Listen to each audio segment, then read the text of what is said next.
কমপক্ষে 30,000 টাকা তাদেরকে বেতন দিতে হবে। শুধু তাই নয়, আমরা দেখেছি আজকে বিভিন্ন সেক্টরের লোকদেরকে, আপনি পুলিশ প্রশাসন, আর্মি, পিডিআর, সরকারি বিভিন্ন সেক্টরের লোকদেরকে তাদেরকে পুনর্বাসন করা হয়, তাদেরকে বাসস্থান দেওয়া হয়, তাদেরকে চিকিৎসার ভাতা দেওয়া হয়। একমাত্র সেক্টর ইসলামী শ্রমিক আন্দোলনের ইসলামী শ্রমিকদেরকে তাদেরকে এই সেক্টরে কোনো অধিকার আদায় করা হয় নাই, অধিকার দেওয়া হয় নাই। তাই আমরা বলবো, আজকে যেরকম প্রত্যেকটা হাসপাতালে যদি শ্রমিকদের জন্য তাদের কুড়াভিত্তিক খালি থাকতো, তাহলে সেইখানেও তারা বিড়ি চিকিৎসা পাইত, ঠিক কিনা?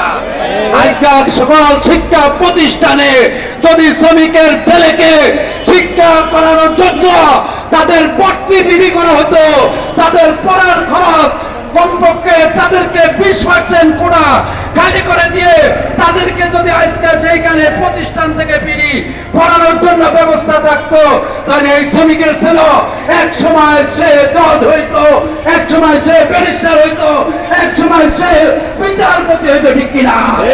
আজকে শ্রমিকের ছেলে শ্রমিক থাকে, তারা বড় কিছু হওয়ার স্বপ্ন দেখতে পারে না। তার কারণ হলো যে শ্রমিকদেরকে পিছে মারার জন্য যে আইন, আন্তর্জাতিক যে আইন আদালত হয়েছে, এগুলা সম্পূর্ণ শ্রমিকদেরকে মারার জন্য আইন।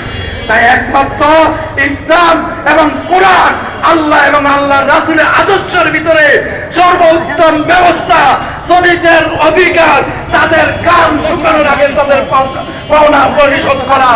আজকে আমরা দেখেছি বেতন ভাতার জন্য আন্দোলন করে তারা রাস্তায় পিছে শহীদ হয়েছে, তারপরও শ্রমিকদের বেতন পায় নাই।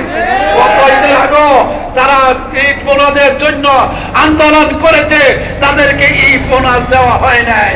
তাই আমরা বলবো, প্রত্যেক সেক্টরের শ্রমিকদেরকে বাসস্থানের ব্যবস্থা করতে হবে এবং প্রত্যেক সেক্টরের শ্রমিকদেরকে তাদের চিকিৎসার ভাতার ব্যবস্থা করতে হবে, প্রত্যেক সেক্টরের শ্রমিকদেরকে রেশনের ব্যবস্থা করতে হবে, প্রত্যেক শ্রমিকের ভাইদের জন্য তাদেরকে তাদের ছেলে সন্তানদেরকে সুশিক্ষায় শিক্ষিত করানোর জন্য প্রত্যেক প্রতিষ্ঠানে কোটাভিত্তিক তাদেরকে ফ্রি পড়ানোর জন্য ব্যবস্থা করতে হবে। আমাদের এই দাবি যতক্ষণ পর্যন্ত এই সরকার এবং আমাদের এই দাবি যতক্ষণ পর্যন্ত আদায় না হবে, ইনশাআল্লাহ আমরা সংগ্রাম আন্দোলন চালিয়ে যাব।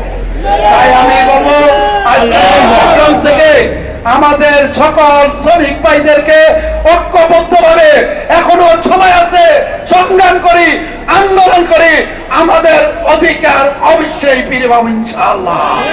তাই আমি উদাত্ত আহ্বান করব ইসলামী শ্রমিক আন্দোলন ঢাকা মহানগর দক্ষিণের পক্ষ থেকে সকল সেক্টরের সকল শ্রমিক ভাইদেরকে, প্রশাসন ভাইদেরকে, সাংবাদিক ভাইদেরকে, ব্যবসায়ী ভাইদেরকে প্রত্যেকে ধন্যবাদ জানিয়ে আমি আমার সংক্ষিপ্ত বক্তব্য এখানে শেষ করছি।